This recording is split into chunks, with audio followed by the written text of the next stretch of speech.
where the mind is without fear and the head is held high, where knowledge is free.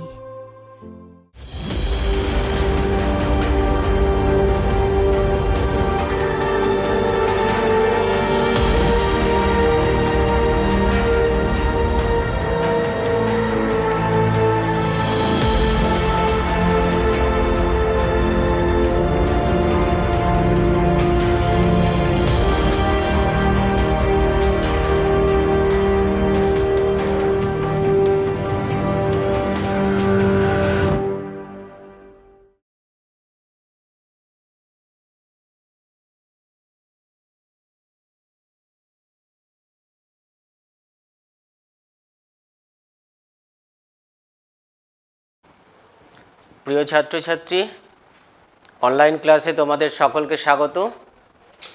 আমরা আবার দ্বাদশ শ্রেণীর রসায়ন ক্লাসে ফিরে এলাম। আমরা গত ক্লাসে যেখানে শেষ করেছিলাম আজকে আবার সেখান থেকেই শুরু করব। আমি Subrata Sarkar, assistant teacher, HS section, AC institution, Malda. চলো আমরা তাহলে আগের দিন কোথায় আমরা ছেড়েছিলাম সেটা একটু মনে করিয়ে দিই। আমরা বলেছিলাম যে তরলের গ্যাসের দ্রাব্যতা বলতে আমরা কি বুঝি, তরলে গ্যাসের দ্রাব্যতা কোন কোন বিষয়ের উপর নির্ভর করে, আমরা সেই সংক্রান্ত আলোচনাগুলো আগের দিন করেছিলাম। আমরা আজকে যেটা শুরু করব সেটা হচ্ছে হেনরিজ ল, অর্থাৎ হেনরির সূত্রটা। তরলে গ্যাসের দ্রাব্যতার উপর হেনরির যে সূত্র, সেই সূত্রটা আমরা আলোচনা করব। স্থির উষ্ণতায় বিভিন্ন প্রকার তরল দ্রাবকে বিভিন্ন গ্যাসের দ্রাব্যতা, তার উপর অর্থাৎ দ্রবণের সাথে সাম্য অবস্থায় থাকা গ্যাসের চাপের সাথে কিভাবে পরিবর্তিত হয়, বিজ্ঞানী হেনরি সেটা কিন্তু প্রতিষ্ঠা করেন। এই সূত্রটাকেই আমরা বলছি হেনরির সূত্র। তিনি তার সূত্রে কি বলেছেন? বললেন, স্থির উষ্ণতায় একটা নির্দিষ্ট পরিমাণ দ্রাবকে কোনো গ্যাসের দ্রাব্যতা ওই গ্যাসটা দ্রবণের সাথে সাম্যাবস্থায় থাকলে যে চাপ প্রয়োগ করে সেই চাপের সাথে সমানুপাতে পরিবর্তিত হয়। অর্থাৎ কোনো তরলে গ্যাসের দ্রাব্যতা দ্রবণের সঙ্গে সাম্য অবস্থায় থাকা উক্ত গ্যাসের চাপের সাথে সমানুপাতে পরিবর্তিত হয়। কীরকম তাহলে দেখা যাক। আমরা ধরে নিচ্ছি যে একটা তরল দ্রাবকের সংস্পর্শে কোনো একটা গ্যাসকে আমরা রেখেছি। এবার সেই গ্যাসটা ওই তরলে দ্রবীভূত হবে। তরলটা ওই উষ্ণতায় সর্বাধিক যতটা গ্যাস দ্রবীভূত করতে পারে সেই পরিমাণ গ্যাসকে দ্রবীভূত করে একটা সম্পৃক্ত দ্রবণ তৈরি করবে। অর্থাৎ ওই গ্যাসটা তরলে দ্রবীভূত হয়ে একটা দ্রবণ তৈরি করবে। এখন এই দ্রবণের গাঢ়ত্বটাকে আমরা আগের ক্লাসে বলেছি, একটা দ্রবণের গাঢ়ত্বকে আমরা 8 ভাবে প্রকাশ করতে পারি। এখানে দ্রবণের গাঢ়ত্বটাকে আমরা মূল ভগ্নাংশ দিয়ে প্রকাশ করেছি। আমি যদি ধরে নিই যে গ্যাসের চাপটা যদি পি হয় আর দ্রবণের গাঢ়ত্বটা যদি মূল ভগ্নাংশ এক্স দিয়ে আমরা প্রকাশ করি, তাহলে উইলিয়াম হেনরি কি বলছেন? বলছেন দ্রবণের সঙ্গে সাম্যাবস্থায় থাকা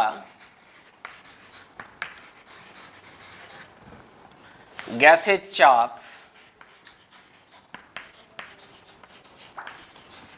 যদি পি হয়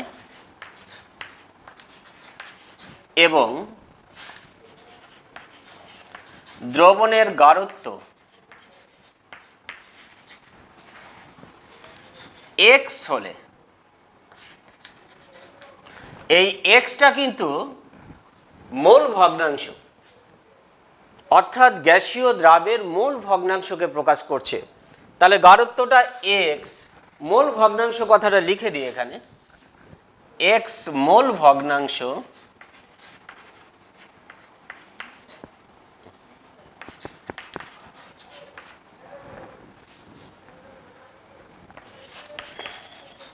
হলে হেনরির সূত্র থেকে লেখা যায়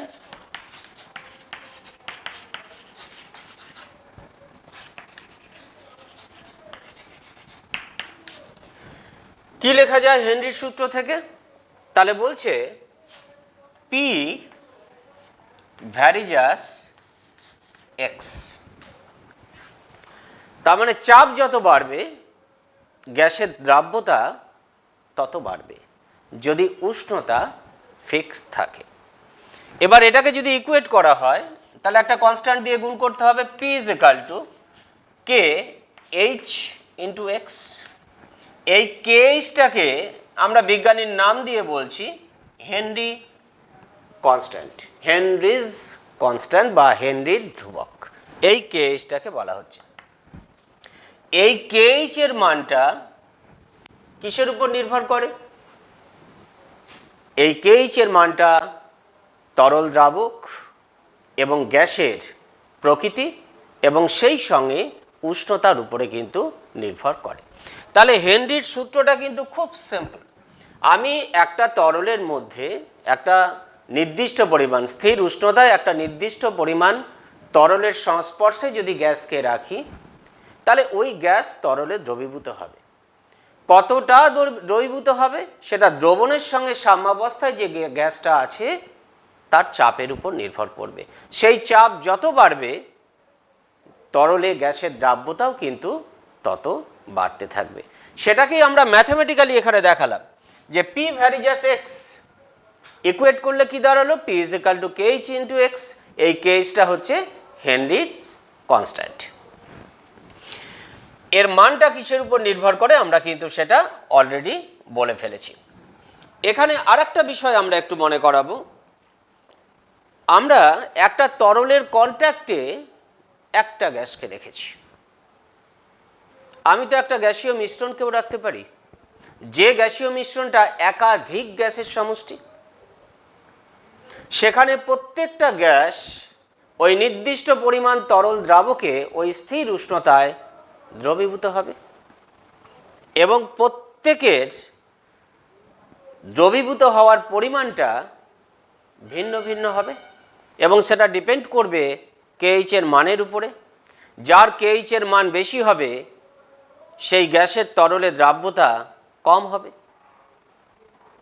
তাহলে বিভিন্ন গ্যাসকে যদি আমি একটা নির্দিষ্ট পরিমাণ তরলের বা তরল দ্রাবকের সংস্পর্শে রাখি তাহলে বিভিন্ন গ্যাস কম বেশি ওই তরলে দ্রবীভূত হবে একটা নির্দিষ্ট বা স্থির উষ্ণতায়।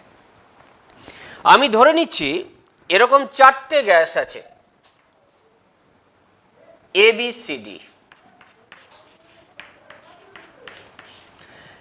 এই গ্যাসগুলো প্রত্যেকেই দ্রবীভূত হয়েছে।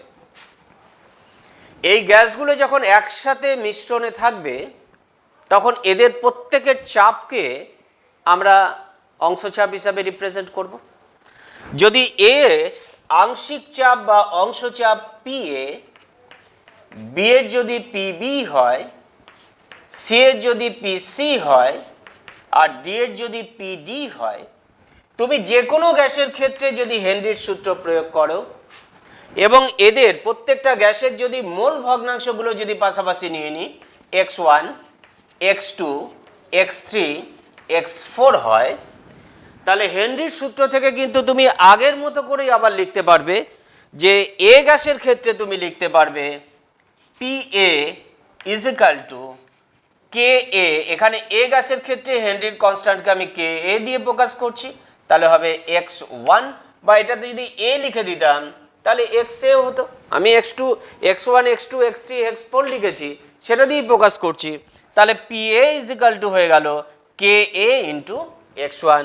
এইভাবে প্রত্যেকটা গ্যাসের ক্ষেত্রেই কিন্তু পৃথক পৃথকভাবে হেনরির সূত্রটা প্রযোজ্য হবে।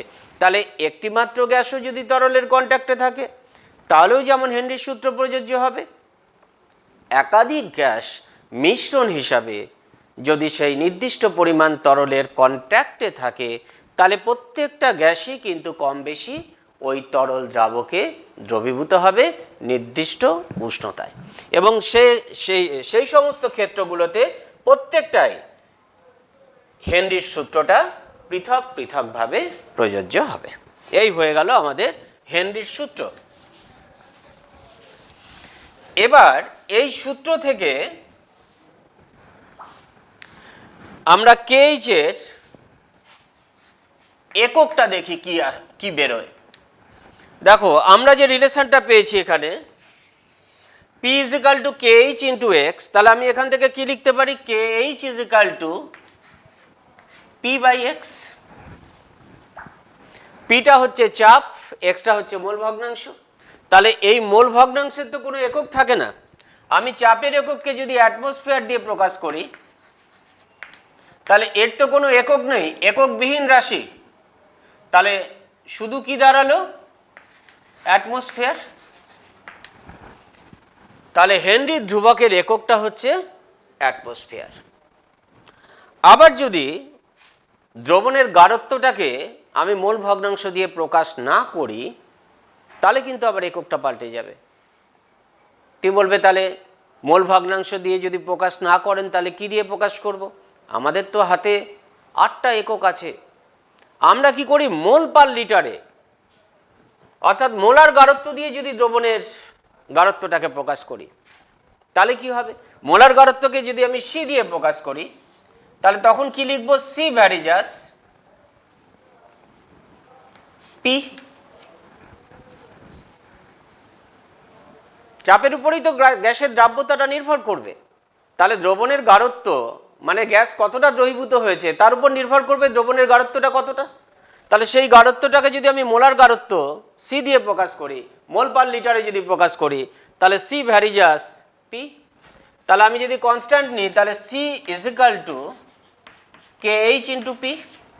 এখান থেকে যদি আমি KH এর এককটা বার করি তাহলে কিন্তু আবার পৃথক হয়ে যাবে, KH is equal to P by C. এবার পি মানে তোমার অ্যাটমসফিয়ার,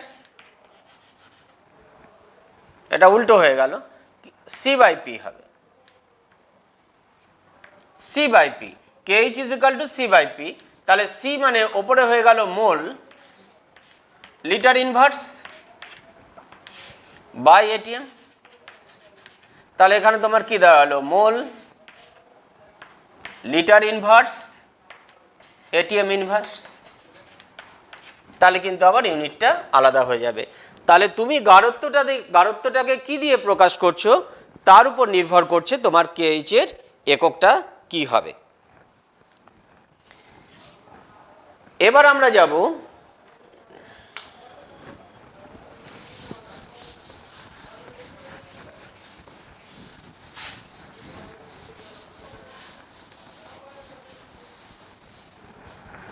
আমি হেনরির সূত্রের গাণিতিক রূপটা এখানে লিখে রাখি, P is equal to KH into x. এটাকে আমি ফোকাস করব।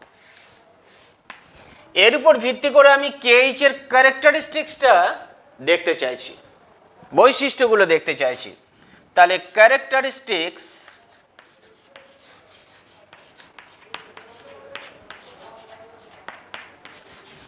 Of KH।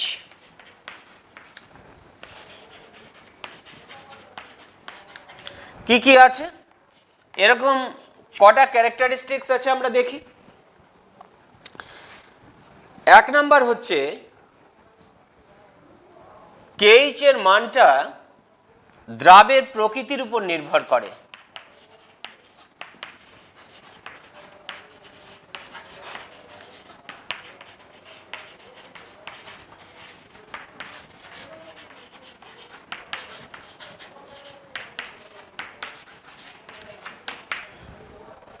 কিভাবে নির্ভর করে, আমি স্থির উষ্ণতায় একটা নির্দিষ্ট পরিমাণ দ্রাবক নিয়েছি,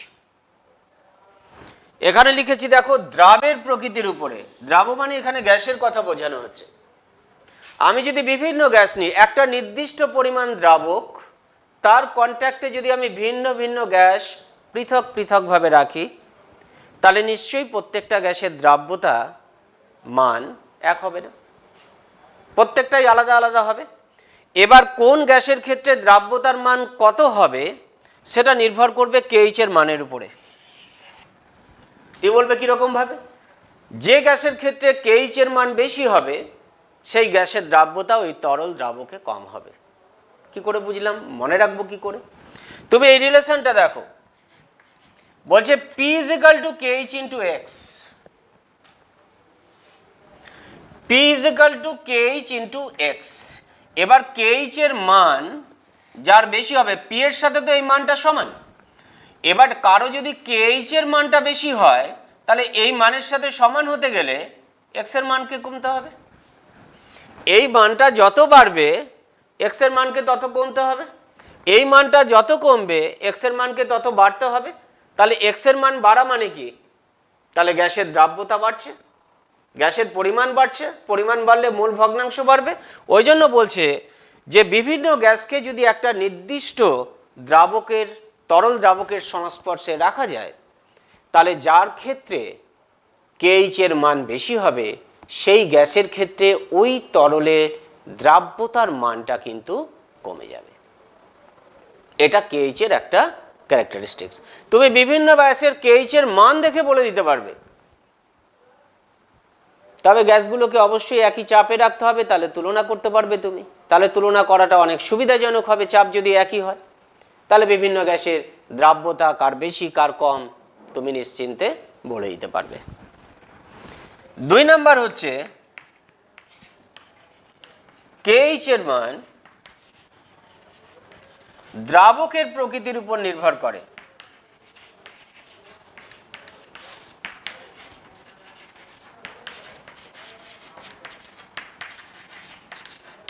তুমি বলবে কিভাবে? দ্রাবকের প্রকৃতির উপর কিভাবে নির্ভর করবে? বিভিন্ন দ্রাবক নিয়েছি, একটাই গ্যাস আছে। একটা গ্যাস জলে যতটুকু দ্রবীভূত হবে, নির্দিষ্ট পরিমাণ যদি করে দিই প্রত্যেকটা দ্রাবকের, জলে যতটা দ্রবীভূত হবে বেঞ্জিনে নিশ্চয়ই ততটা দ্রবীভূত হবে না, ক্লোরোফর্মে নিশ্চয়ই ততটা দ্রবীভূত হবে না। একই মানে কিন্তু বিভিন্ন দ্রাবকে গ্যাস দ্রবীভূত হবে না। তাহলে সেখানে দ্রাবকের প্রকৃতির উপর নির্ভর করবে কোন গ্যাস কোন দ্রাবকে কতটা দ্রবীভূত হবে। সেক্ষেত্রে তুমি বলতে পারবে যে কোন গ্যাস কোন দ্রাবকে কতটা দ্রবীভূত হবে সেটাও কেএইচ এর মানের উপর নির্ভর করবে, সেটাও কেএইচ এর মানের উপর নির্ভর করবে। যার ক্ষেত্রে কেএইচ এর মান বেশি হবে তার ক্ষেত্রে দ্রাব্যতা কম হবে, যার ক্ষেত্রে কেএইচ এর মান কম হবে তার ক্ষেত্রে ওই গ্যাসের দ্রাব্যতা বেশি হবে। 3 নাম্বার হচ্ছে পি এর মান যদি একই রাখা হয়,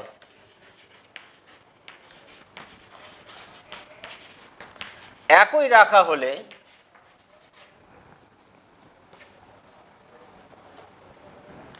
যে গ্যাসের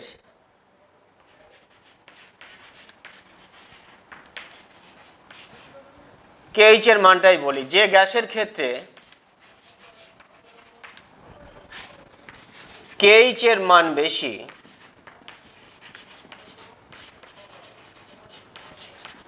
তার দ্রাব্যতা কম হবে।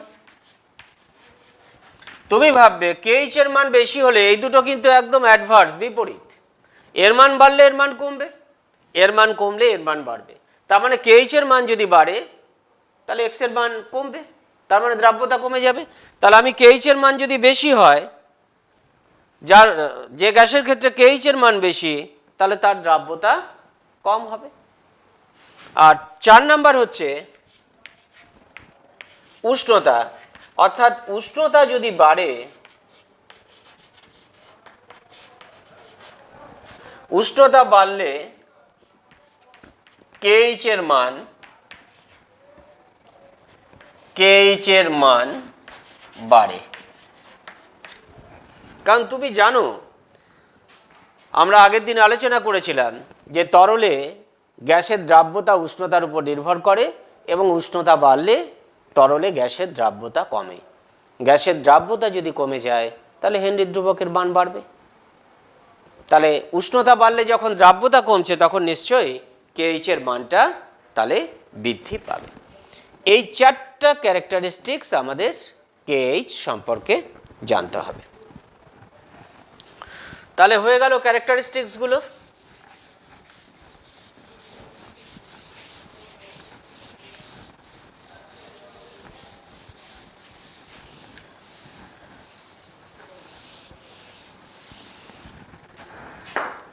নেক্সট হচ্ছে ভ্যালিডিটি অফ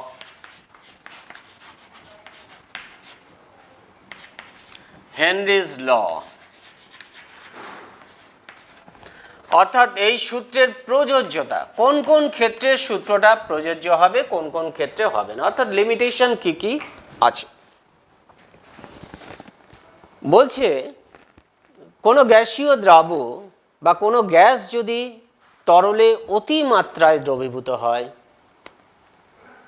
কিংবা যদি দেখা যায় যে ওই তরলে দ্রবীভূত হয়ে আয়নে বিয়োজিত হয়ে যাচ্ছে অথবা সংযোজিত হয়ে যাচ্ছে, তাহলে সেই ক্ষেত্রে কিন্তু হেনরির সূত্রটা প্রযোজ্য হবে না, এটা খেয়াল রাখতে হবে। তাহলে অতিমাত্রায় যদি দ্রবীভূত হয় তাহলে হেনরির সূত্র প্রযোজ্য হবে না। যদি দেখা যায় গ্যাসীয় দ্রাবটা তরল দ্রাবকে দ্রবীভূত হয়ে আয়নিত হয়ে গেছে, তাহলে সেই ক্ষেত্রে হবে না। অথবা যদি অণুগুলো সংযোজিত হয়ে যায়, তাহলে সেক্ষেত্রেও কিন্তু হেনরির সূত্রটা প্রযোজ্য হবে না। 2 নম্বর হচ্ছে, আবার অনেক ক্ষেত্রে দেখা যায় গ্যাসীয় দ্রাবটা তরল দ্রাবকের সাথে বিক্রিয়া করে দ্রবীভূত হলো। গ্যাসীয় দ্রাব যদি তরল দ্রাবকের সাথে বিক্রিয়া করে বসে, তাহলেও কিন্তু সেক্ষেত্রে হেনরির সূত্রটা প্রযোজ্য হবে না, এটা খেয়াল রাখতে হবে। আর 3 নম্বর হচ্ছে, চাপ যদি খুব বেশি হয়,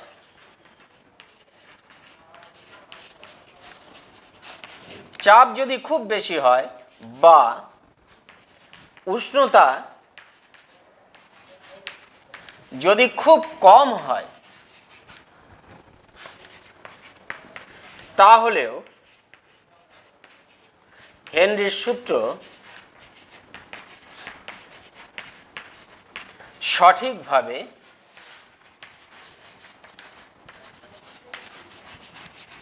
প্রযোজ্য হয় না। এই 3টা ক্ষেত্র তোমাকে মনে রাখতে হবে। এখানে বিক্রিয়ার কথা মনে রাখতে হবে, জাস্ট পয়েন্টটাকে লিখে রাখলাম।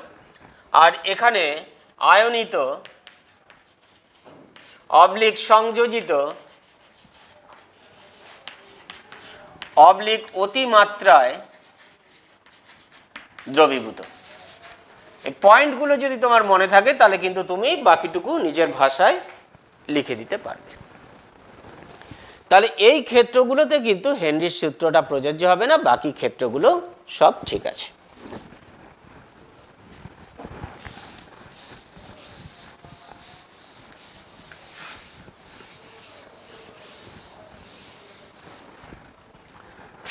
নেক্সট হচ্ছে,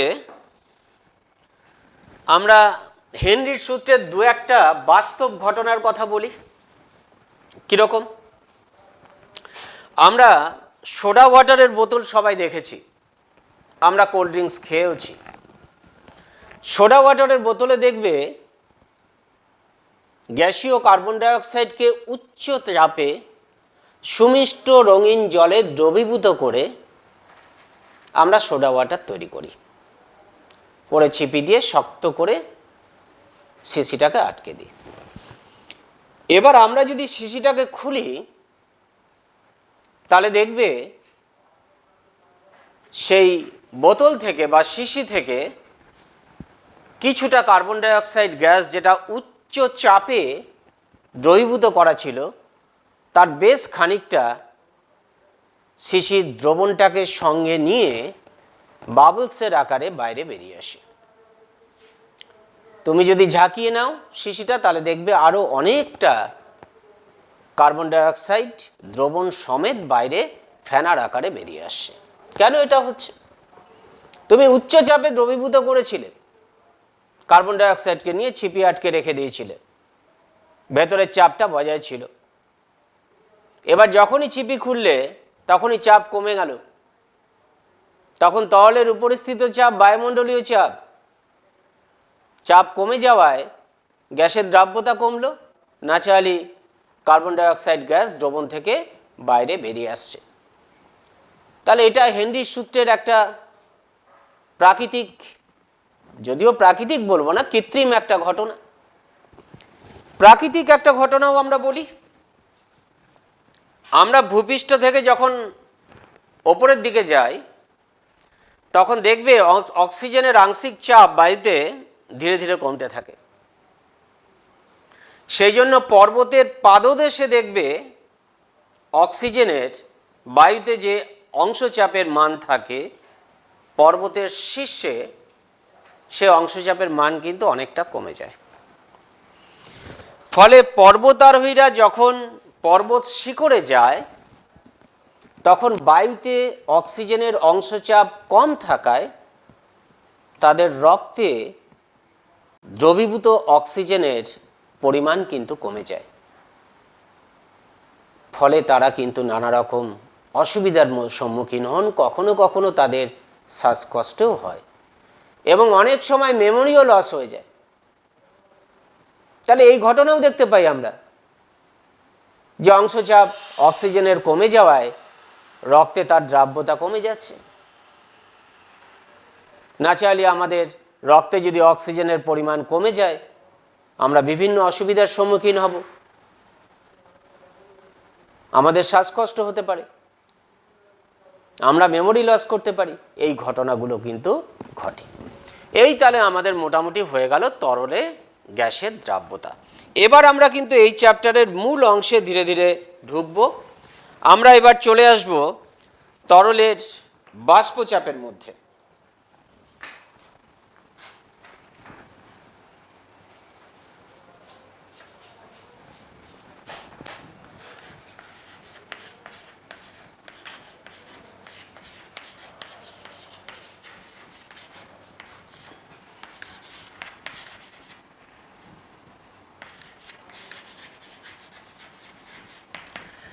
vapour pressure of a liquid.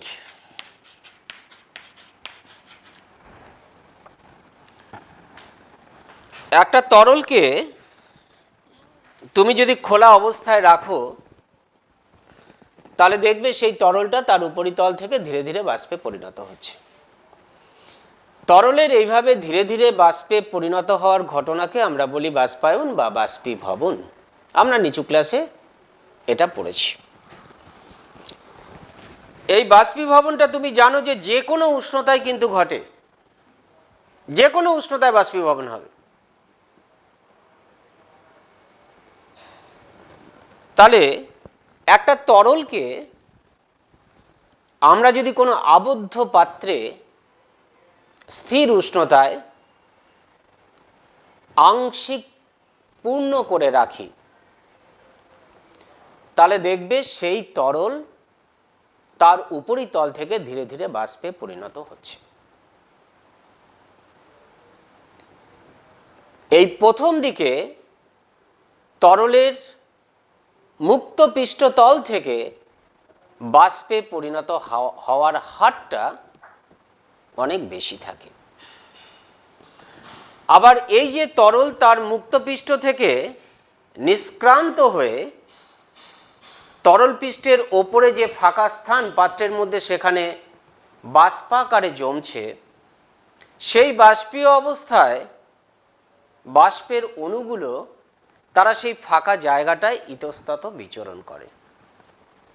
এই বিচরণ করার সময় কি হয়, বাষ্পীয় অণুগুলো বা গ্যাসীয় অণুগুলো তারা নিজেদের মধ্যে ধাক্কা খায়, তারা পাত্রের দেওয়ালের সঙ্গে ধাক্কা খায়, ইভেন তারা তরলের মুক্ত পৃষ্ঠের সঙ্গেও ধাক্কা খায়।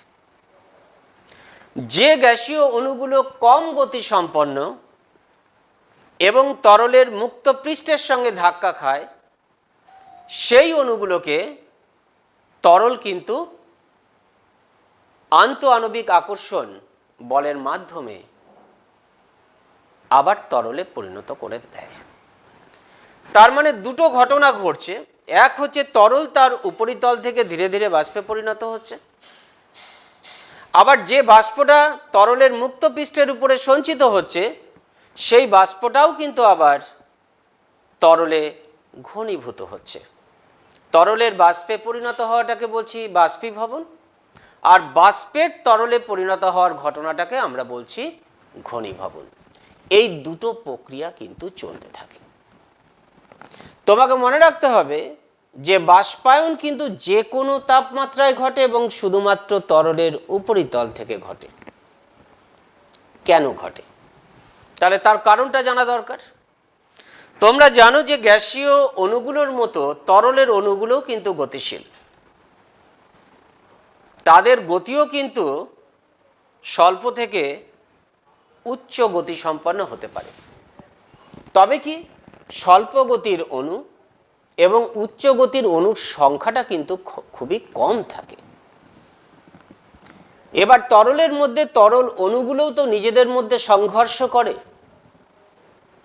সেই সংঘর্ষের সময় তাদের কিন্তু বেগের বন্টন হয়। এই বেগের বন্টন হলেও যদি তরলের অণু তরলের উপরিতল থেকে বাষ্পীভূত না হয়, তাহলে এই বেগের বন্টনেও তরলের অণুগুলোর গড় গতিশক্তির কিন্তু কোনো পরিবর্তন হয় না একটা নির্দিষ্ট উষ্ণতায়। কিন্তু গতিবেগ বন্টনের ফলে যারা উচ্চ গতিসম্পন্ন হয় সেই সংখ্যাটা কম হলেও যাদেরকে তরল অণুগুলো আর ধরে রাখতে পারে না আন্ত আণবিক আকর্ষণ বলের মাধ্যমে, তারা কিন্তু তরলের মুক্ত পৃষ্ঠতল থেকে নিষ্ক্রান্ত হয়ে গ্যাসীয় দশায় চলে আসে। তাহলে রিজনটা ভাবতে হবে, মেকানিজমটা ভাবতে হবে, কেন তরল তার উপরিতল থেকে বাষ্পে পরিণত হয়। তাহলে অণুগুলো যখন নিজেদের মধ্যে সংঘর্ষে লিপ্ত হয় তখন তাদের মধ্যে বেগের বন্টন হয়। তাহলে কিছু অণুর গতিবেগ বৃদ্ধি পায়, আবার কিছু অণুর গতিবেগ কমেও যায়। কিন্তু তাতে করে গড় গতিশক্তির কোনো পরিবর্তন হয় না। কিন্তু যদি সিস্টেম থেকে তারা বাইরে বেরিয়ে যায় তাহলে কিন্তু গড় গতিশক্তির মান হ্রাস পাবে। আর গড় গতিশক্তি কিন্তু উষ্ণতার সাথে, পরম উষ্ণতার সাথে সমানুপাতিক। তাহলে কিন্তু আবার তরলের নিজস্ব তাপমাত্রাও হ্রাস পাবে। ওই জন্য আমরা বলি তরলের বাষ্পায়নে শৈত্যের সৃষ্টি হয়। যখনই তরল বাষ্পীভূত হবে তখন তার নিজের উষ্ণতা কিন্তু সেই কারণে হ্রাস পায়। বেগের বন্টনের ফলে যে অণুগুলো উচ্চ বেগ সম্পন্ন হলো, যাদেরকে আর তরলের অন্যান্য অণুগুলো আকর্ষণ করে আন্তঃআণবিক আকর্ষণের মাধ্যমে ধরে রাখতে পারলো না, যারা নিষ্ক্রান্ত হয়ে গেল, তারা বাষ্পীয় দশায় চলে এলো। এবার বাকি অণুগুলোর গড় গতিশক্তি হ্রাস পেল। যেহেতু গড় গতিশক্তি কমে গেল, সুতরাং তার সিস্টেমের উষ্ণতাও কমে গেল। সেই কারণে আমরা বলি যে বাষ্পায়নে শৈত্যের সৃষ্টি হয়। এবার গ্যাসীয় দশায় যে অণুগুলো আছে তারা নিজেদের মধ্যে কলিশনে লিপ্ত হচ্ছে, তারা পাত্রের দেওয়ালের সঙ্গে সংঘর্ষে লিপ্ত হচ্ছে, তারা তরলের মুক্ত পৃষ্ঠের সঙ্গে সংঘর্ষে লিপ্ত হচ্ছে। এবার ওই সংঘর্ষে যারা পার্টিসিপেট করছে বা যারা সংঘর্ষে লিপ্ত হচ্ছে তাদের মধ্যে যাদের বেগ কম তাদেরকে তরল অণু আন্তঃআণবিক আকর্ষণ বলের মাধ্যমে আবার ঘনীভূত করে তরলে পরিণত করে দিচ্ছে। এই প্রক্রিয়াটা দুদিক থেকে চলতে থাকে। প্রথম দিকে তরলের বাষ্পে পরিণত হওয়ার হারটা বেশি থাকে। সময় যত অতিবাহিত হয় তরলের বাষ্পে পরিণত হওয়ার হারটা আস্তে আস্তে কমতে থাকে। কেন কমতে থাকে? তরল অণুগুলোর গতিশক্তি, গড় গতিশক্তি হ্রাস পাচ্ছে, তার উষ্ণতা হ্রাস পাচ্ছে। বাষ্পায়নের সাথে উষ্ণতারও সম্পর্ক আছে। উষ্ণতা কমলে বাষ্পায়নের হার কমে, উষ্ণতা বাড়লে বাষ্পায়নের হার বাড়ে। তাহলে উষ্ণতা যদি কমে বাষ্পায়নের হারও কমবে। তাহলে সময়ের সাথে সাথে খুব কম সংখ্যক অণু উচ্চ গতিসম্পন্ন হতে পারে, যারা তরল অণুগুলোর আকর্ষণ বাধা কাটিয়ে গ্যাসীয় দশায় যেতে পারে। সেই জন্য সময়ের সঙ্গে সঙ্গে কিন্তু তরলের বাষ্পীভবনের হারটা হ্রাস পায়। পাশাপাশি কি হচ্ছে, সময় যত বাড়ছে তরলের তো প্রথম দিকে বাষ্পে পরিণত হওয়ার হার বেশি ছিল, তাহলে প্রথম দিকে বাষ্পের পরিমাণ কম ছিল, সময় যত এগিয়েছে বাষ্পের পরিমাণ আস্তে আস্তে বেড়েছে। এবার বাষ্পের পরিমাণ বাড়লে প্রতি ইউনিট ভলিউমে তাহলে বাষ্পীয় অণুর সংখ্যা বেশি, তার ফলে কি হচ্ছে, তরলের মুক্ত পৃষ্ঠে অনেক বেশি সংখ্যক অণু এখন আগের থেকে ধাক্কা খাচ্ছে, ফলে বাষ্পেরও ঘনীভবনের হার সময়ের সাথে সাথে বাড়তে থাকে, যেহেতু বাষ্পীয় অণুর সংখ্যাটা বাড়ছে। এইভাবে সময় যত এগোচ্ছে তরলের বাষ্পীভবনের হার কমছে, বাষ্পের ঘনীভবনের হার বাড়ছে। একটা সময় আসবে যখন এই দুটো হার সমান হয়ে যাবে, তখন আমরা বলবো যে তরল এবং বাষ্প সাম্য অবস্থায় এসছে। এই অবস্থায় তরলের উপরে স্থিত বাষ্পকে আমরা বলবো সম্পৃক্ত বাষ্প, আর এই বাষ্প যখন পাত্রের দেওয়ালে চাপ প্রয়োগ করবে সেই চাপটাকে আমরা বলবো সম্পৃক্ত বাষ্পচাপ বা তরলের বাষ্পচাপ। তরলের বাষ্পচাপ মানেই সম্পৃক্ত বাষ্পচাপকেই বোঝায়, অর্থাৎ যখন তরল এবং তার উপরিস্থিত বাষ্প সাম্য অবস্থায় থাকবে তখন বাষ্প পাত্রের দেওয়ালে যে চাপ প্রয়োগ করবে সেই চাপটাই হচ্ছে তার সম্পৃক্ত বাষ্পচাপ। তাহলে তরলের বাষ্পচাপ বলতে কি বুঝি আমরা সেটা বুঝলাম। এবার প্রশ্ন হচ্ছে যে তরলের এই বাষ্পচাপটা কোন কোন বিষয়ের উপর নির্ভর করে। দুটো বিষয়ের উপর তরলের বাষ্পচাপ নির্ভর করে। তুমি বলবে কি কি? এক হচ্ছে তরলের প্রকৃতি,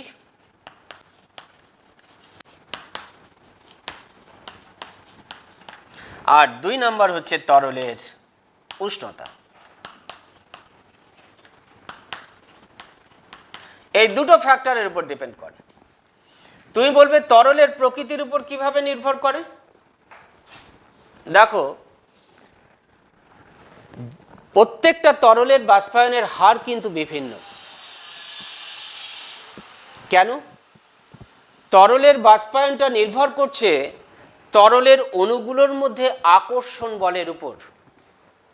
যে তরলের ক্ষেত্রে তরলের অণুগুলোর মধ্যে আকর্ষণ বল কম সেই তরল অধিক উদ্বায়ী, সেই তরলের বাষ্পীভবনের হার একটা নির্দিষ্ট উষ্ণতায় অনেক বেশি হবে। যে তরলের অণুগুলোর মধ্যে আকর্ষণ বল বেশি ওই একই উষ্ণতায় সেই তরলের বাষ্পীভবনের হার পূর্বের তুলনায় কম হবে। তার মানে তরলের বাষ্পীভবনের হারটা নির্ভর করছে তরলের অণুগুলোর মধ্যে আকর্ষণ বল কতটা তার উপর। তার মানে তরলের প্রকৃতির উপর নির্ভর করছে। যে তরলের অণুগুলোর মধ্যে আকর্ষণ বল কম হবে তার বাষ্পীভবনের হার বেশি হবে, যে তরলের অণুগুলোর মধ্যে আন্তঃআণবিক আকর্ষণ বল বেশি হবে তার বাষ্পীভবনের হার কম হবে। আমি 3টে তরলকে কনসিডার করছি। One is ether, another is ethanol, and the third one is water.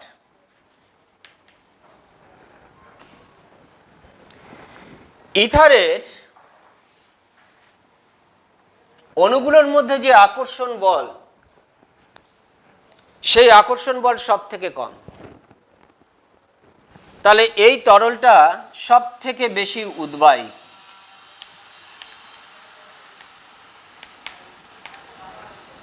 বেশি উদ্বায়ী করে দিলাম কেন? এর অণুগুলোর মধ্যে আকর্ষণ বল খুব কম। ইথারের থেকে ইথানলের অণুগুলোর মধ্যে আকর্ষণ বল বেশি। এখানে হাইড্রোজেন বন্ডিং কাজ করে, তরলের অণুগুলোর মধ্যে ন্যাচারালি আকর্ষণ বলটা অনেক বেড়ে যায় হাইড্রোজেন বন্ডিং এর জন্য।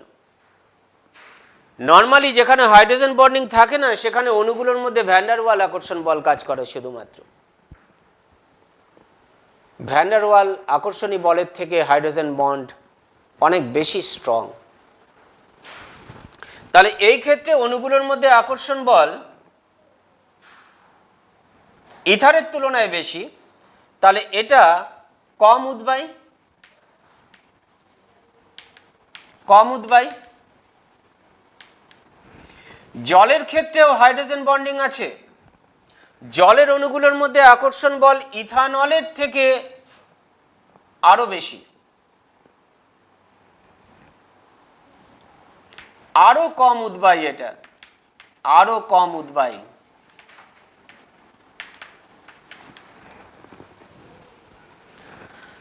তাহলে পার্থক্যটা কি হলো? ইথারের অণুগুলোর মধ্যে আকর্ষণ বল অনেক কম। ইথানলের মধ্যে হাইড্রোজেন বন্ডিং আছে, জলের মধ্যেও হাইড্রোজেন বন্ডিং আছে।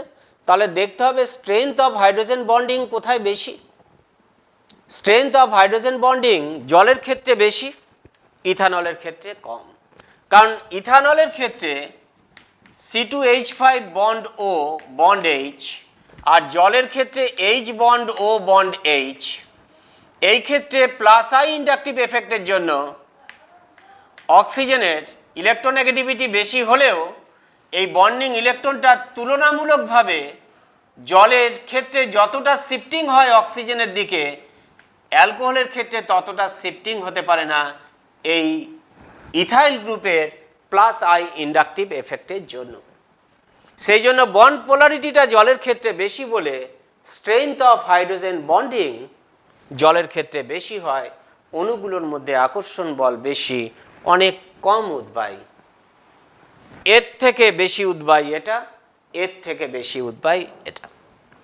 তাহলে কোন তরল উদ্বায়ী হবে, কোন তরল অনুদ্বায়ী হবে, সেটা নির্ভর করবে তরলের অণুগুলোর আন্তঃআণবিক আকর্ষণের উপর।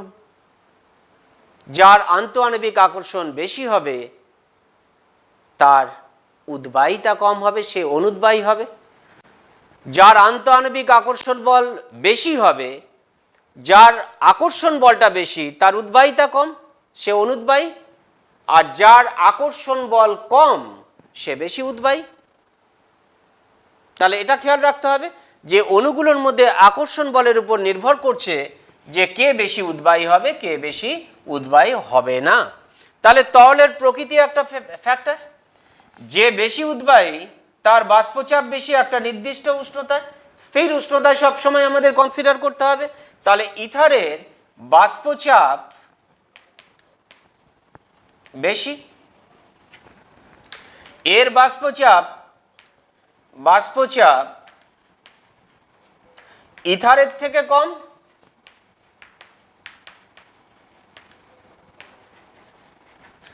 এর বাষ্পচাপ সব থেকে কম। তাহলে তরলের প্রকৃতির উপর বাষ্পচাপটা নির্ভর করছে। তরলের অণুগুলোর মধ্যে ক্রিয়াশীল আন্তঃআণবিক আকর্ষণ বলের উপর নির্ভর করছে কার বাষ্পচাপ বেশি হবে, কার বাষ্পচাপ কম হবে। তাহলে আমরা দেখতে পাচ্ছি যে তরলের বাষ্পচাপ তরলের প্রকৃতির উপর নির্ভর করলো। তাহলে এখানে ইথারের বাষ্পচাপ সব থেকে বেশি, তারপরে অ্যালকোহল, তারপরে জল। দ্বিতীয় বলছে তরলের উষ্ণতা। তুমি জানো যে তরলের উষ্ণতা যত বাড়বে অণুগুলোর গড় গতিশক্তিও তত বাড়বে।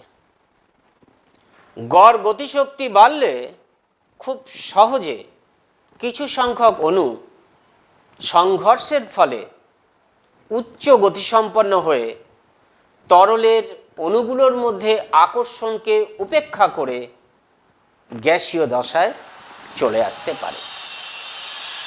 ফলে বাষ্পায়নের হার বাড়বে।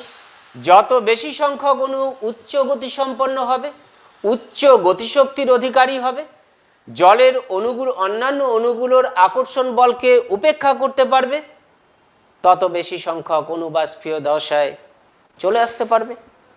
ফলে তরলের বাষ্পচাপও বাড়বে। সেই কারণে তরলের উষ্ণতা যত বাড়বে তরলের বাষ্পচাপও তত বেশি হবে।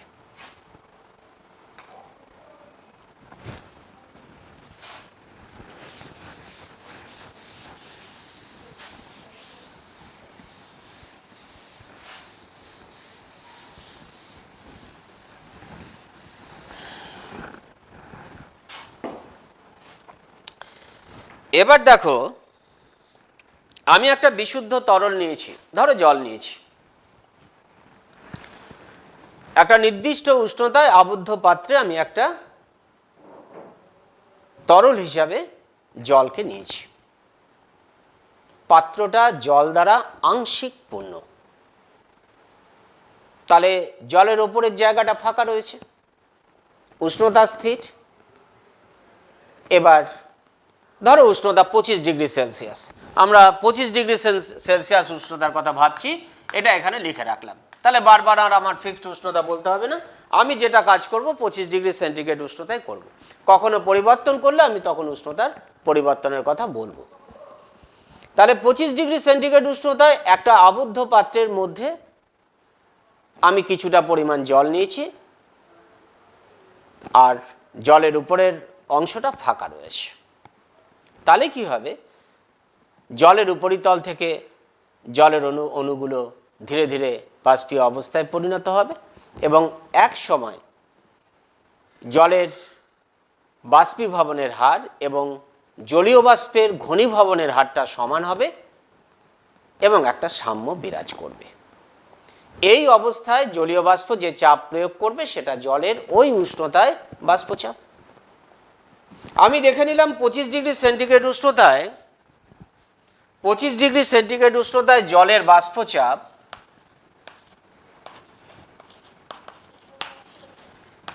বিশুদ্ধ জলের কথাটা লিখে দিলাম, বিশুদ্ধ জলের বাষ্পচাপ সমান P1। আচ্ছা, এটাকে আমি করি P0 করে দিই, বিশুদ্ধ অবস্থা বোঝাতে আমি জিরো কথাটা ব্যবহার করছি। তাহলে শুধু জল, তার বাষ্পচাপ 25 ডিগ্রি সেন্টিগ্রেড উষ্ণতায় আমি দেখলাম P0। এবার জলের মধ্যে আমি কি করলাম, একটা কঠিন অনুদ্বায়ী তড়িৎ অবিশ্লেষ্য পদার্থের কিছুটা পরিমাণ যোগ করে দিলাম। কঠিন অনুদ্বায়ী তড়িৎ অবিশ্লেষ্য, কঠিনগুলো তো সাধারণত অনুদ্বায়ী, সবাই কঠিন পদার্থ মানেই অনুদ্বায়ী।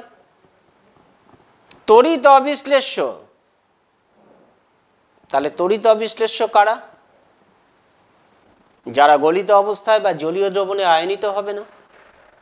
আমরা মূলত কাদের কথা ভাবি?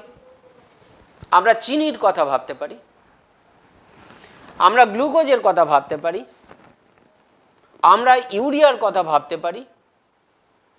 আমরা এই জাতীয় কঠিনগুলোকে ব্যবহার করব এই দ্রবণ চ্যাপ্টারে, যারা অনুদ্বায়ী এবং তড়িৎ অবিশ্লেষ্য, কঠিন তো বটেই। তাহলে এই রকম একটা কঠিন অনুদ্বায়ী তড়িৎ অবিশ্লেষ্য পদার্থ যখন ওই নির্দিষ্ট পরিমাণ জলের মধ্যে যোগ করলাম, কঠিন তো অনুদ্বায়ী, সে তো আর বাষ্পীভূত হবে না।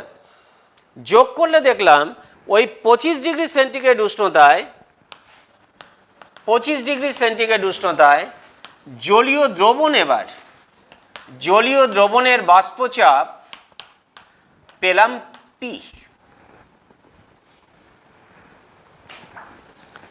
এবার P আর P0 আমি তো মান বুঝতে পারছি না, কিন্তু আমি যখন এক্সপেরিমেন্টালি করলাম তখন দেখলাম যে P0 is greater than P,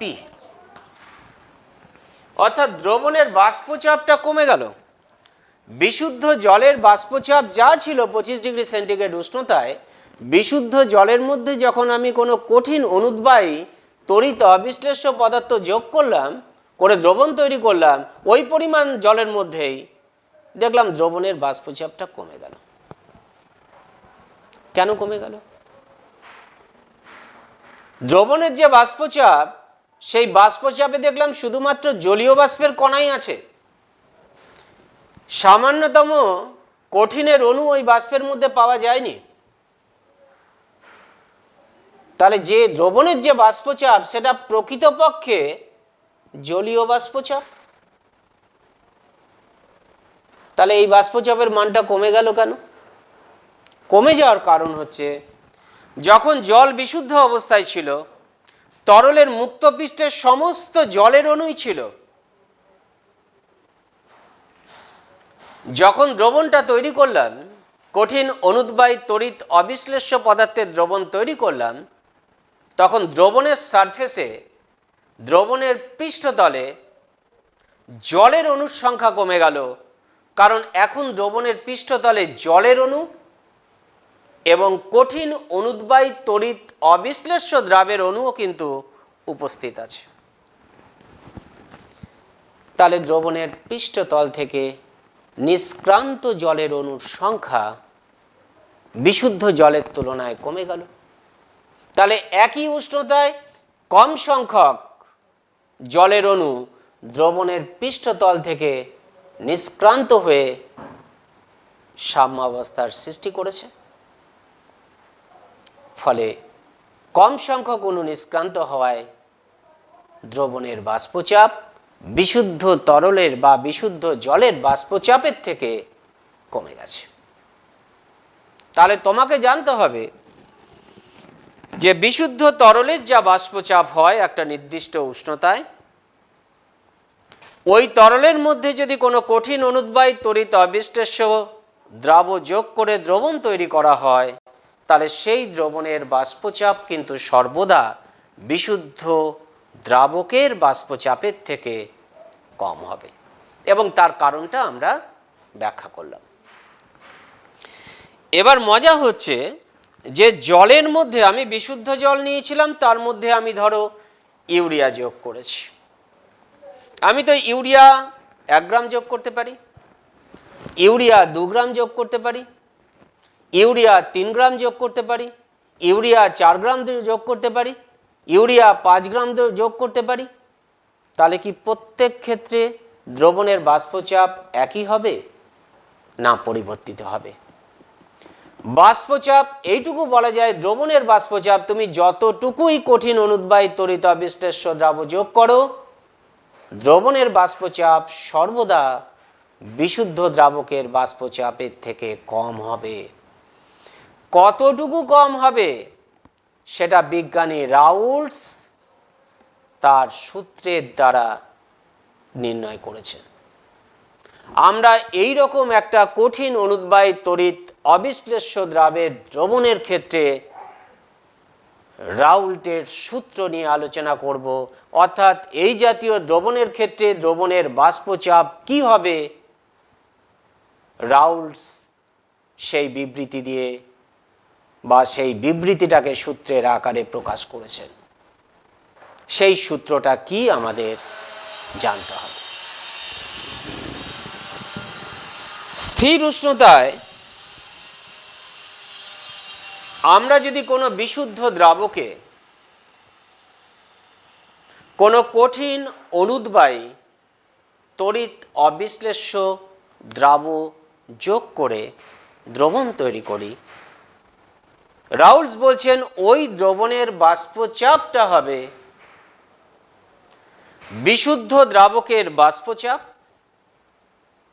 এবং দ্রাবকের মূল ভগ্নাংশের গুণফলের সাথে সমান।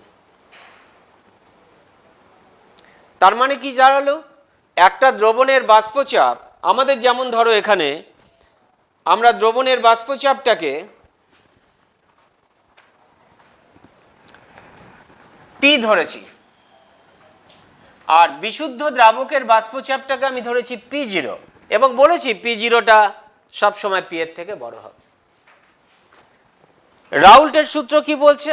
রাউল্টের সূত্র বলছে তাহলে এই দ্রবণের বাষ্পচাপটা P = হবে P0 ইন্টু এই P0-র মানটা তো বড়, তাহলে এখানে যে রাশিটা আসবে তার মানটা অবশ্যই 1-এর থেকে ছোট হতে হবে। তাহলে একটা বড় মানকে 1-এর থেকে ছোট কোনো সংখ্যা দিয়ে গুণ করলে তবে সেটা P এর সাথে সমান হবে। বলছে সেটা কোন রাশি? বলছে দ্রবণে যে দ্রাবকটা আছে তার মূল ভগ্নাংশ দিয়ে যদি আমি বিশুদ্ধ দ্রাবকের বাষ্পচাপকে গুণ করি, তবেই সেটা দ্রবণের বাষ্পচাপের সাথে সমান হয়ে যাবে। আমি যদি বিশুদ্ধ দ্রাবকের মানে বিশুদ্ধ জলের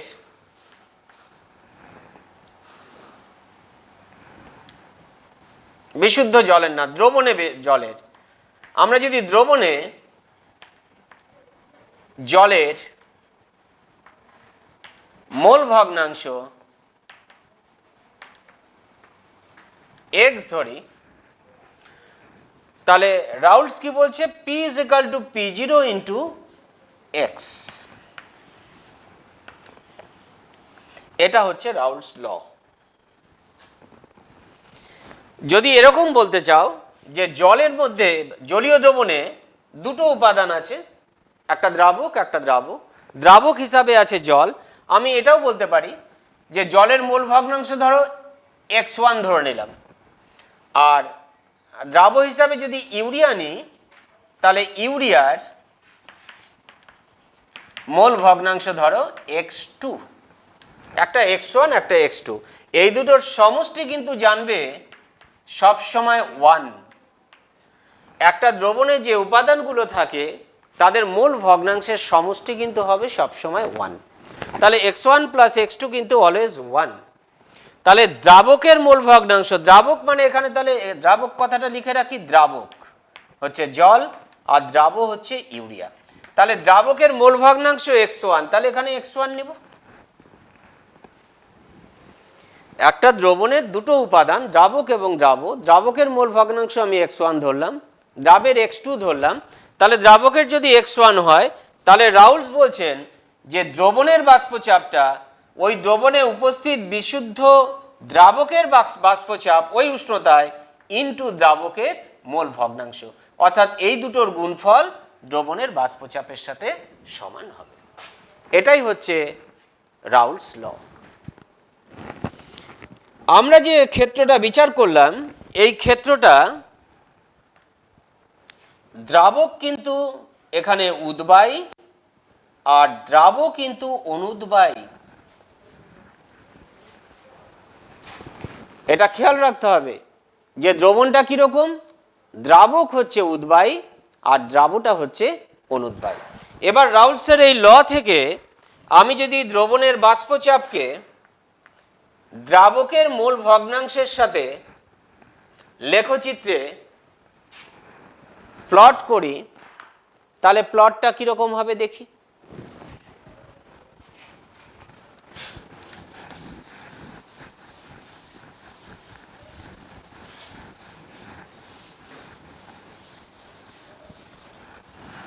তাহলে 25 ডিগ্রি সেন্টিগ্রেড উষ্ণতায় আমরা রিলেশনটা কি পেলাম, আমরা রিলেশন পেলাম দ্রবণের বাষ্পচাপ P ইজ ইকাল টু দ্রবণে উপস্থিত দ্রাবকের বিশুদ্ধ অবস্থায় বাষ্পচাপ P0 ইন্টু দ্রাবকের মোল ভগ্নাংশ x1।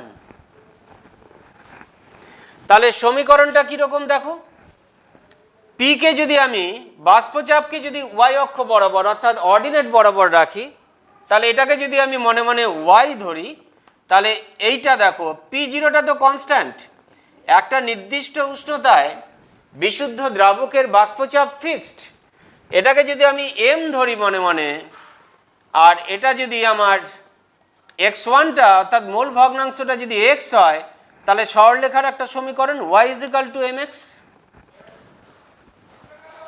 তাহলে আমি যদি এবার লেখচিত্রটা অঙ্কন করি, আমি দুটো অ্যাক্সিস নিয়ে নিলাম,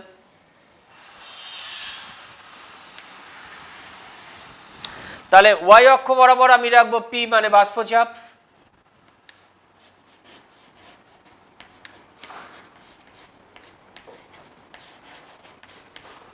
বাষ্পচাপ, এই বরাবর দ্রাবকের মোল ভগ্নাংশ, বাবারে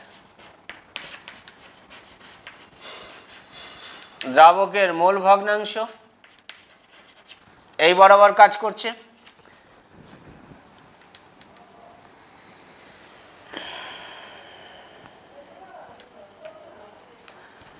এবার একটা জিনিস শিখে নাও, দ্রাবকের মোল ভগ্নাংশের পাল্লাটা কিন্তু সব সময় 0 থেকে 1 হয়।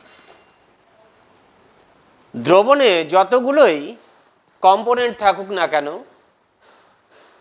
তাদের গাঢ়ত্ব যদি আমি মোল ভগ্নাংশ দিয়ে প্রকাশ করি, তাহলে সেই গাঢ়ত্বের পাল্লাটা কিন্তু সবসময় 0 থেকে 1 এর মধ্যে থাকে। কারণ একটা দ্রবণে যতগুলো উপাদান থাকে তাদের মোল ভগ্নাংশের সমষ্টি সবসময় 1। তাহলে দ্রাবকের মোল ভগ্নাংশের পাল্লাটা হচ্ছে আমার x1 এর মানটা 0 থেকে x1 = 1 পর্যন্ত হতে পারে। যখন x1 1 হয়ে যাবে, অর্থাৎ দ্রাবকের মোল ভগ্নাংশ যখন 1 হয়ে যাবে, তখন দ্রাবের মোল ভগ্নাংশ 0। তার মানে তখন কিন্তু দ্রবণে আর দ্রাব নেই, দ্রাব অ্যাবসেন্ট। দ্রাবক কিন্তু তখন বিশুদ্ধ অবস্থায় চলে গেল। তাহলে যখন দ্রাবকের মোল ভগ্নাংশ 1, সেটা কিন্তু নির্দেশ করবে কি? দ্রাবকের বিশুদ্ধ অবস্থার বাষ্পচাপকে নির্দেশ করবে। ঠিক আছে, এবার এখানে দেখো y = mx। y = mx মানে তুমি যে সরলরেখার সমীকরণটা এখানে পাচ্ছ সেটা মূলবিন্দুগামী। তার মানে এই মূলবিন্দুগামী একটা সরলরেখা হবে, যে সরলরেখাটা নেচার হবে এরকম, আর এই মানটা হবে, এই মানটা P10 মানে জলের বিশুদ্ধ অবস্থার বাষ্পচাপ 25 ডিগ্রি সেন্টিগ্রেড উষ্ণতায়। আমরা যা কিছু এটা হিসাব করছি 25 ডিগ্রি সেন্টিগ্রেড উষ্ণতায় ফিক্সড, ওটা P10। তাহলে দেখো এই লেখচিত্রটা আমি যদি বাষ্পচাপ মানে দ্রবণের বাষ্পচাপ বনাম দ্রাবকের মোল ভগ্নাংশের লেখচিত্র অঙ্কন করি, তাহলে লেখচিত্রের নেচারটা হবে এরকম, অর্থাৎ একটা সরলরেখা আমরা পাবো। যখন দ্রাবকের মোল ভগ্নাংশ 1 হয়ে যাবে তখন সেটা কিন্তু জলের বিশুদ্ধ অবস্থার বাষ্পচাপকে নির্দেশ করবে। জলের বিশুদ্ধ অবস্থার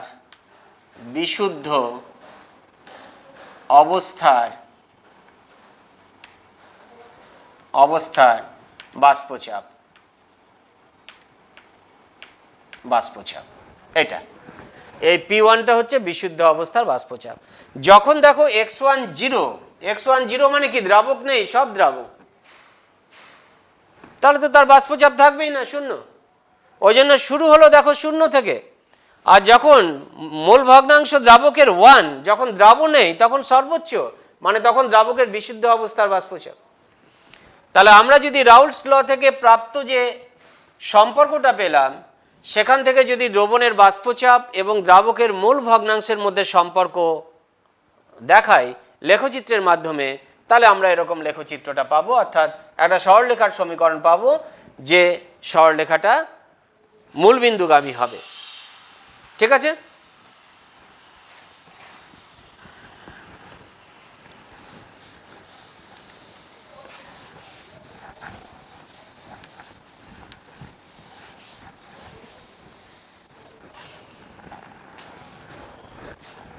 তাহলে 1 নম্বর ক্ষেত্রে আমরা যেটা পেলাম, 1 নম্বরতে আমরা পেলাম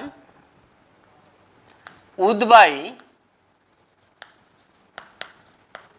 দ্রাবক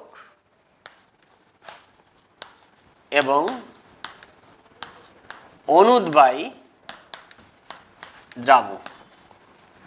সেই ক্ষেত্রে আমরা রাউল্টস ল থেকে পেলাম P = P0 × x1, এই সম্পর্কটা পেলাম।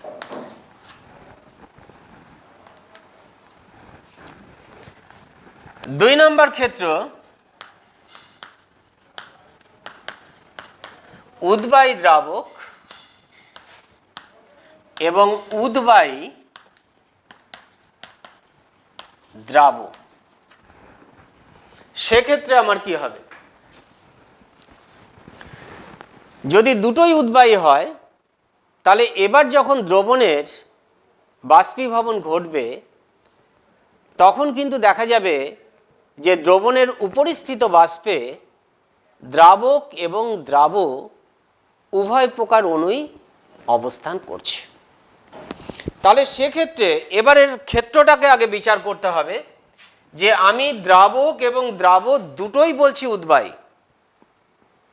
দ্রাবককে একা রাখলে 25 ডিগ্রি সেন্টিগ্রেড উষ্ণতায় বিশুদ্ধ অবস্থায় তার বাষ্পচাপ আমি পাবো।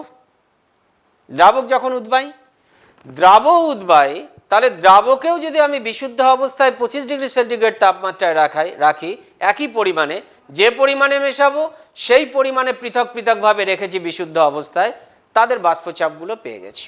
ধরো বিশুদ্ধ দ্রাবকের দ্বিতীয় ক্ষেত্রে, সেকেন্ড ক্ষেত্র আমরা ভাবছি, বিশুদ্ধ দ্রাবকের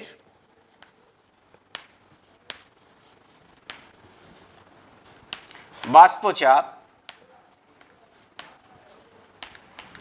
সমান P10, জিরো দিয়ে বিশুদ্ধ অবস্থা প্রকাশ করছি। বিশুদ্ধ দ্রাবের বাষ্পচাপ সমান P20, অবশ্যই 25 ডিগ্রি সেন্টিগ্রেড উষ্ণতায়। এটা আমরা ধরে নিচ্ছি। দ্রবণের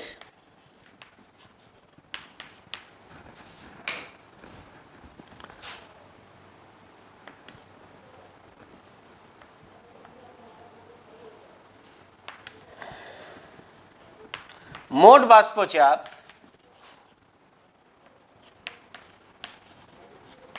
সমান ক্যাপিটাল পি। এবার দ্রবণের যে বাষ্পচাপটা আমরা পাচ্ছি সেই বাষ্পচাপের মধ্যে কি আছে? দ্রাবক এবং দ্রাব দুজনেই আছে। দ্রবণের উপরিস্থিত বাষ্পে দ্রাবকের বাষ্পও আছে, দ্রাবের বাষ্পও আছে। তাহলে দুজনেই আলাদা আলাদা চাপ প্রয়োগ করেছে। দ্রাবকের চাপকে বলবো দ্রাবকের অংশচাপ, দ্রাবের চাপকে বলবো দ্রাবের অংশচাপ। তাহলে আমি যদি ধরে নিই দ্রাবকের অংশচাপ সমান P1, দ্রাবের অংশচাপ সমান P2, এটাও কিন্তু 25 ডিগ্রি সেলসিয়াস উষ্ণতায়। এটা আমি ধরে নিলাম। এবার দ্রবণে দ্রাব আছে, দ্রবণে দ্রাব আছে সমান X1 এত মোল ভগ্নাংশ। দ্রবণে আচ্ছা এটা সরি দ্রাবক আছে ওটা, আর দ্রাব আছে সমান X2 এত মোল ভগ্নাংশ। তাহলে দ্রাবকের মোল ভগ্নাংশ আর দ্রাবের মোল ভগ্নাংশ আমরা ধরে নিলাম একটা X1 একটা X2। এই কনসেপ্টটা আগে আমাদের ঠিক করতে হবে। তাহলে বিষয়টা ভেবে নাও। এবার আমি দ্রবণ তৈরি করছি একটা দ্রাবক একটা দ্রাব নিয়ে, দুটোই কিন্তু তরল, না হলে উদ্বায়ী প্রকৃতির হবে না। তাহলে বিশুদ্ধ দ্রাবক আর একটা বিশুদ্ধ দ্রাব দুটোই তরল, দুটোকে একটা পাত্রের মধ্যে নিয়ে মিশিয়েছি। মেশানোর আগে বিশুদ্ধ দ্রাবকের 25 ডিগ্রি সেন্টিগ্রেড উষ্ণতায় বাষ্পচাপ কত P10 আমি দেখে নিয়েছি। বিশুদ্ধ দ্রাবটাকে 25 ডিগ্রি সেন্টিগ্রেড উষ্ণতায় রেখে তার বাষ্পচাপ কত P20 আমি দেখে নিয়েছি। এবার দুটোকে দ্রাবক এবং দ্রাবকে একটা পাত্রের মধ্যে, আবদ্ধ পাত্রের মধ্যে মিশিয়ে দিলাম, দ্রবণ তৈরি হলো। এবার সেই দ্রবণ এবং তার বাষ্পের সাম্য অবস্থা প্রতিষ্ঠিত হলো। সাম্য অবস্থায় দেখলাম দ্রবণের মোট বাষ্পচাপ P। এবার এই যে বাষ্পচাপটা, এই বাষ্পচাপটা কে কে দিচ্ছে? দ্রাবক এবং দ্রাব দুজনেই উদ্বায়ী। তাহলে দ্রবণের উপরিস্থিত বাষ্পে দ্রাবক বাষ্পও আছে, দ্রাবের বাষ্পও আছে। দ্রাবকের বাষ্পচাপ আংশিক বাষ্পচাপ, দ্রাবকের অংশচাপ বা আংশিক বাষ্পচাপ, এটা আংশিক বাষ্পচাপ লিখলে বেশি ভালো হতো। আংশিক বাষ্পচাপ P1 আর দ্রাবের আংশিক বাষ্পচাপ হচ্ছে P2। তার মানে দ্রবণের মোট বাষ্পচাপটা তুমি লিখতে পারো P = তুমি এখানে লিখে দিতে পারো P1 প্লাস P2। এটা হচ্ছে দ্রবণের বাষ্পচাপ। এবার রাউলস ল যদি এখানে আমি প্রয়োগ করি তাহলে ইন্ডিভিজুয়াল দ্রাবক এবং দ্রাবের ক্ষেত্রে আলাদা আলাদা করে প্রয়োগ করতে হবে। আমি যদি দ্রাবকের ক্ষেত্রে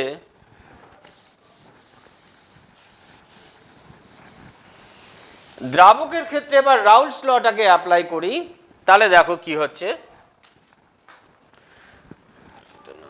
দ্রাবকের ক্ষেত্রে হচ্ছে তাহলে দেখো আমার দ্রাবকের আংশিক বাষ্পচাপ কত P1, তাহলে P1 is equal two P10 into x1, এটা দ্রাবকের ক্ষেত্রে রাউলস ল। দ্রাবের ক্ষেত্রে রাউলস ল কি হবে?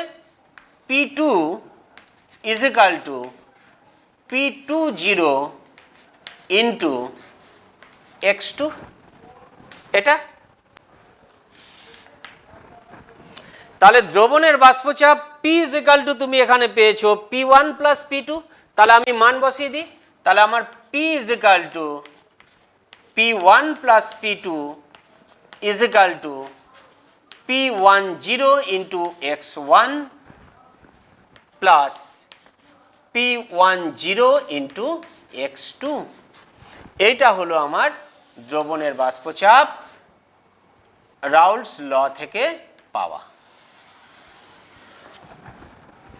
Very very important. দ্রাবক এবং দ্রাবক দুটোই যদি উদ্বায়ী হয় সেক্ষেত্রে দ্রবণের বাষ্পে তুমি ভাববে দ্রাবক অণুও আছে, দ্রাবের অণুও আছে, দুজনের সম্মিলিত চাপ দ্রবণের চাপ। তাহলে দ্রাবকের চাপ তার আংশিক চাপ, দ্রাবের চাপ তার আংশিক চাপ, দুটোর আংশিক চাপ যদি P1 আর P2 হয় তাহলে দ্রবণের মোট বাষ্পচাপ P is equal two P1 plus P2, এই মানটা বার করলেই আমার হয়ে যাবে। তাহলে এই মানটা আমি কি করে বার করলাম? রাউলস ল অ্যাপ্লাই করলাম সেপারেটলি দ্রাবক এবং দ্রাবের ক্ষেত্রে। তাহলে দ্রাবকের ক্ষেত্রে হলো P1 is equal two P10 into x1, আর দ্রাবের ক্ষেত্রে হলো ওটা P20 ইন্টু x2।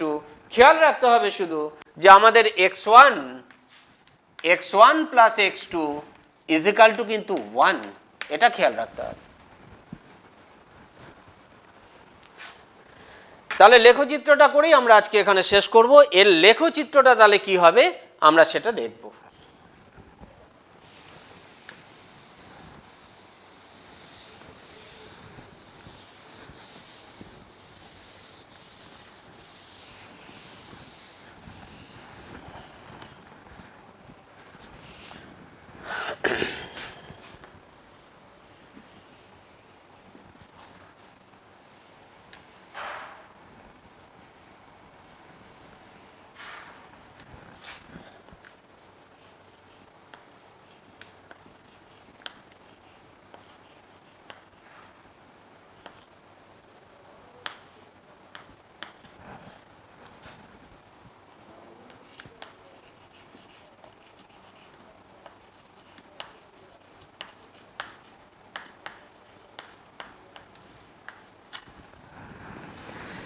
দেখো একই অক্ষ ব্যবহার করে আমি প্রথমে, এটা হচ্ছে দ্রাবক,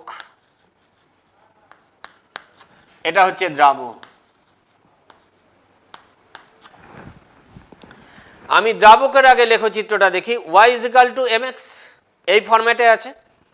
তাহলে তাই যদি হয় তাহলে x1 এর মান 0 থেকে 1 হতে পারে।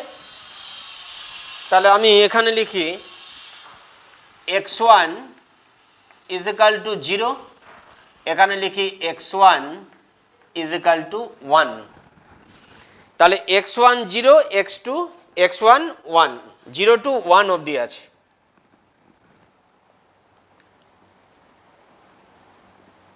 আচ্ছা, এটা এক কাজ করি, এই কালারটা দিয়ে করি।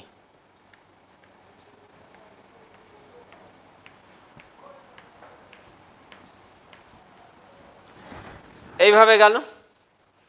তাহলে এখানে যে মানটা পাচ্ছি, এই যে মানটা, এটা কি হবে? x1 যখন 1, তার মানে x1 1 মানে দ্রাবক একাই যখন আছে তখন তার বিশুদ্ধ অবস্থার বাষ্পচাপ। তাহলে দ্রাবকের বিশুদ্ধ অবস্থার বাষ্পচাপ কত? P10। তাহলে এটা হয়ে যাবে P10, এটা।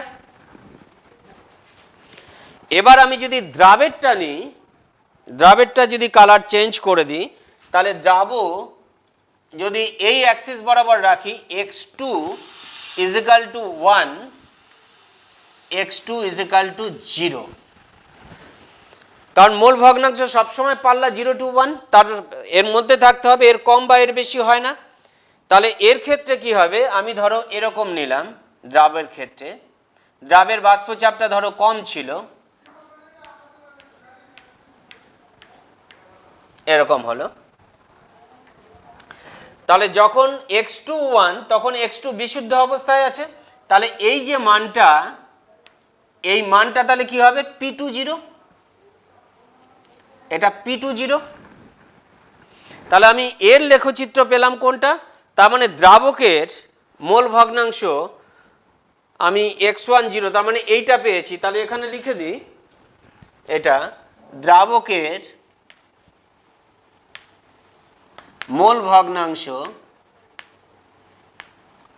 মোল ভগ্নাংশ p1 p is equal to না p1 is equal to p1 0 into x, এর লেখচিত্র এটা। এটা হচ্ছে দ্রাবের, দ্রাবের মোল ভগ্নাংশ p2 is equal to p2 0 into x2, এর লেখচিত্র এটা। এবার তাহলে দ্রবণের লেখচিত্র কি হবে, তাহলে দ্রবণের ক্ষেত্রে মজাটা দেখো, তোমার দ্রবণে আছে p is equal to, আলাদা করে লিখে দিই, p1 0 into x1 plus p2 0 into x2। আমার x1 প্লাস x2 1, তাহলে আমি যদি x1 is equal to 0 ধরি, তাহলে তখন x2 is equal to 1, কারণ সমষ্টি তো 1 হতে হবে। x1 যদি 0 হয় তাহলে x2 1 হবে, তাহলে x1 যদি 0 হয়, এখানে যদি মানটা বসিয়ে দিই, তাহলে এই টার্মটা 0 হয়ে গেল। তাহলে p is equal to কি হলো, তোমার x2 যদি 1 হয় তাহলে p is equal to তখন p2 0। অর্থাৎ দ্রবণের ক্ষেত্রে যে বাষ্পচাপ রেখা তুমি পাবে, সেই বাষ্পচাপ রেখাটা p2 0 বিন্দু হবে, এই বিন্দুগামী হবে। আর কি হবে, যখন x1 0 তখন x2 1, এই কন্ডিশনে তুমি এটা পেলে। আবার যদি তুমি x1 is equal to 1 ধরো, তখন x2 is equal to 0, তখন এই সমীকরণটা তখন কি হবে, এবার x1 1 এখানে বসালে তাহলে p is equal to p1 0 plus, এবার x2 0 মানে তো এই টার্মটা 0 হয়ে গেল, তাহলে এটা 0, তার মানে p is equal to p1 0। তাহলে 0 থেকে 1 এই পাল্লার মধ্যে তুমি যদি সমীকরণটাকে করো, তাহলে তুমি দেখতে পাবে যে এই দ্রবণের যে বাষ্পচাপ, সেই বাষ্পচাপ রেখাটা p2 0 এবং p1 0 বিন্দুগামী হবে। দেখো p এর মান এখানে p1 0, এখানে p এর মান p2 0। তাহলে তুমি যে সরলরেখাটা পাবে, সেই সরলরেখাটা কিন্তু এই দুটো বিন্দুগামী হবে। এবার সরলরেখা পাবো কিনা সেটা তো আমি জানি না, সেটা তোমাকে দেখিয়ে দিই। তাহলে এখানে দেখো, এখান থেকে আমি যদি ইকুয়েট করি, আমার p is equal to, আমি এখানে x1 এর জায়গায় বসিয়ে দিচ্ছি, এখান থেকে x1 is equal to 1 minus x2, তাই যদি বসিয়ে দিই, তাহলে p1 0 into 1 minus x2 plus p2 0 x2, তার মানে p1 0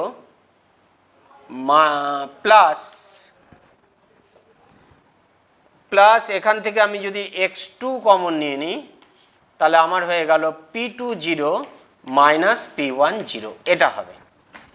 তাহলে p is equal to তোমার এটা। তাহলে এবার তুমি দেখো, এবার এটাকে এইভাবে যদি লিখি, p is equal to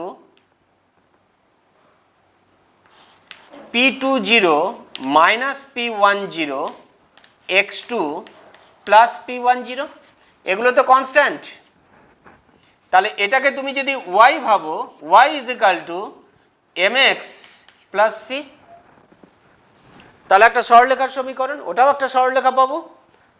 দ্রবণের বাষ্পচাপ আর মোল ভগ্নাংশের মধ্যে যদি সম্পর্ক করি, তাহলে সেই সরলরেখাটা কি হবে? সেই সরলরেখাটা হবে P10 এবং P20 বিন্দুগামী। তার মানে আমি এই দুটো বিন্দুকে যদি যোগ করে দিই, এবার এই দুটো বিন্দুকে আমি যদি এবার যোগ করে দিই,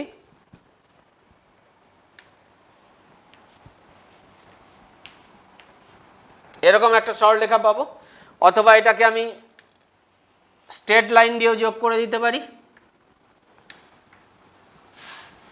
এরকম। তাহলে এটা হবে দ্রবণের মোট বাষ্পচাপ P = P10x1 প্লাস P20x2, এই সমীকরণের লেখচিত্র। তাহলে যখন দ্রাবক এবং দ্রাবক দুটোই উদ্বায়ী প্রকৃতির হবে তখন দেখো লেখচিত্র, দ্রবণের লেখচিত্র, মূল লেখচিত্র কিন্তু এটা। এখানে আমরা একটা দ্রাবকের পেয়েছি, একটা দ্রাবের পেয়েছি, দুটোই উদ্বায়ী বলে রাউল্টস ল থেকে আমরা রিলেশনটাকে বার করে নিয়ে লেখচিত্রে পুট করেছি। করার পর আমি এদের রেসপেক্টে দ্রবণের মোট বাষ্পচাপ সমীকরণ যেটা পেয়েছি তাকে প্লট করেছি। সেই প্লটের নেচারটাও সরলরৈখিক এবং সেটা P10 এবং P20 বিন্দুগামী হবে। এই হয়ে গেল মোটামুটি আমাদের এই অংশটুকু। আমরা পরের দিন আবার এটাকে আরও এগিয়ে নিয়ে যাব। আজকে আমরা এখানেই শেষ করছি, আমাদের সময় অনেকটা হয়েও গেছে, অনেক সময় হয়ে গেছে, আমরা যে টাইম আমাদের শিডিউল তার থেকে অনেক বেশি হয়ে গেছে। তোমরা এগুলো বাড়িতে রেডি করে নেবে, আমরা পরের দিন আবার এই চ্যাপ্টারটাকে এগিয়ে নিয়ে যাব। ধন্যবাদ।